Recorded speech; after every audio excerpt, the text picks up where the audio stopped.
So we received a letter from the Board of Education. It was dated April 22nd. It was signed by Jim Carroll, who is the board chair of the State Board of Education. As you can see, they questioned our progress in joining SVSU.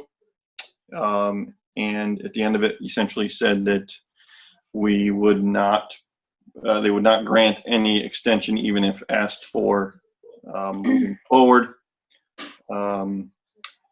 We reviewed the meeting minutes from the meeting of March 18th when they agreed to send this out.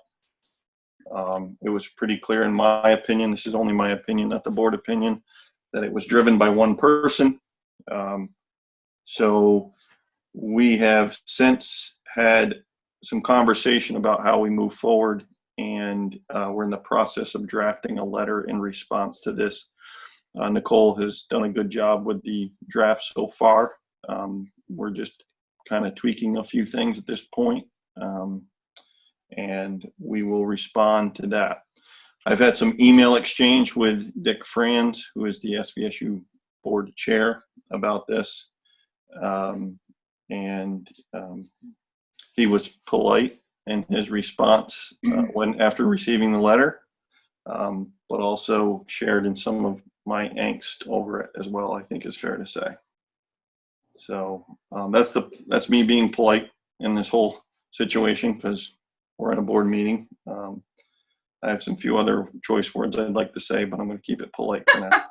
So, you know, the tough thing about all of this is that if there were truly concerns about how this process or the transition timeline is potentially negatively impacting education, that nobody from the State Board of Education actually reached out to anybody on this, from this district or within the SVSU, to get an update, to actually have a personal conversation, to understand what is actually going on, instead of allowing the one person who raised the issue completely out of the blue at a meeting that resulted in a letter that does not take into account any of what has actually been happening, and certainly does not take into account all of the extraordinary circumstances that the schools are under right now with the response to the distance learning. I mean,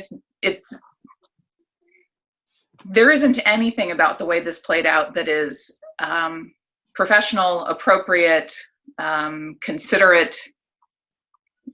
It's extremely frustrating.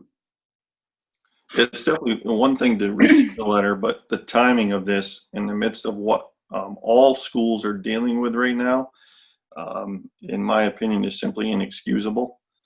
To add even more pressure to a school when they're doing everything that they possibly can do at this moment in time to come up with a new way of teaching and a new way of managing students, like you all have done and we talked about in length before. It's just, I think you said it best, Nicole, is just simply unprofessional and inexcusable, in my opinion.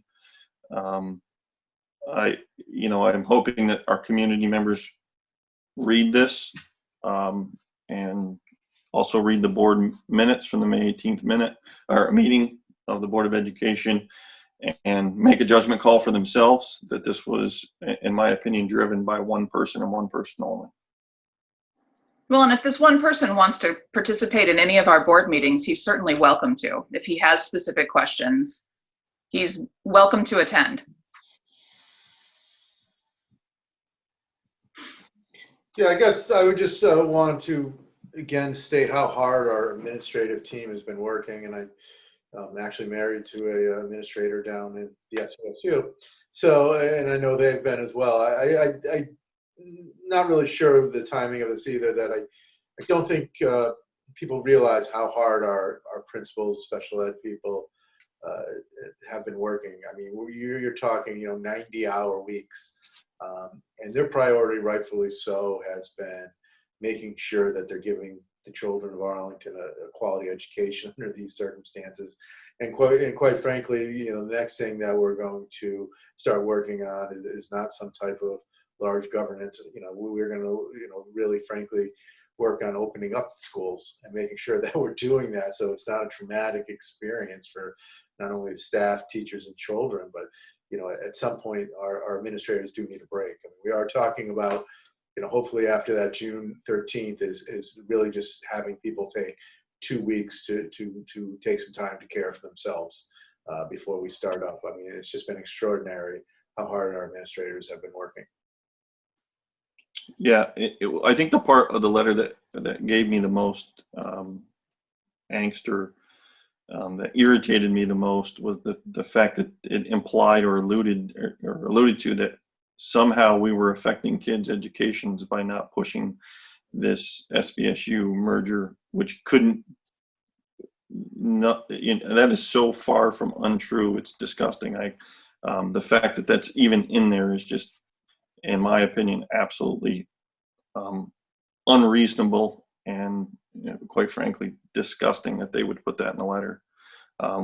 We're providing one of the top educations in this state, in my opinion, especially for a public school, and to even imply that we're having some effect on kids' education is foolishness.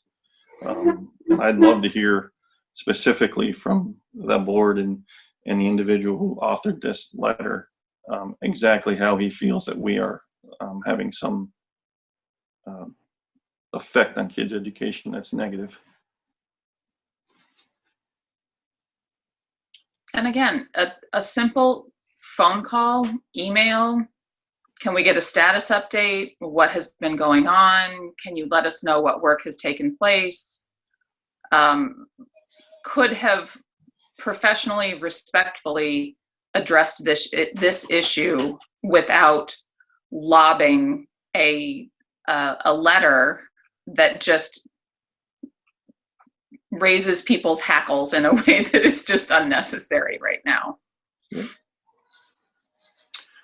Okay, if there's any other discussion on that, if there's not, we'll move on. Oh, the only other thing is we have spoken to Kathleen James as one of our representatives, and she is going to review the letter and sign on in support of our response.